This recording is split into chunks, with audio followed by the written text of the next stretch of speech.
Hello, Adrian. This is Dave from ChiefTutor.com. Thanks for sending in your model. Yeah, exactly. You got it right. So you have a simple problem now trying to create that shed dormer. So here I have your plan open, and let me explain how Chief works so maybe you can better understand roofs.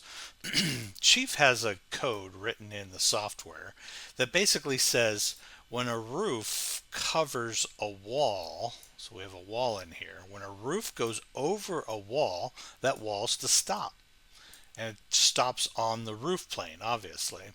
So Chief is trying to make it so when you put a roof over any wall that it'll stop the construction height of that wall. There's also a setting in each room for different heights. Now I notice on your second floor here, if I were to double click into that room and go to the structure tab, you have it set to a 600 millimeters. So we want to put that back to normal. So we want the walls to generate all the way up. And it kind of gives us a shadow representation of the walls being generated up. But again, my roof is still covered the wall.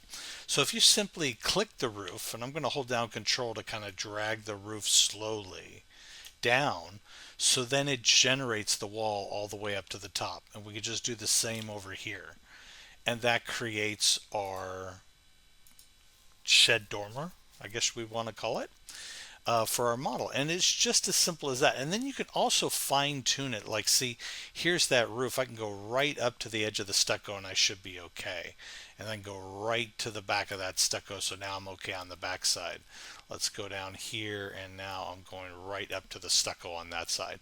And as soon as I cross that stucco, that's what happens. So you just want to put your roof right at the end of the stucco or the siding or whatever it is, and that will generate your roof plane. That's been Messing with Roofs here at ChiefTutor.com. Thanks so much for sending in your model. Hope that helps.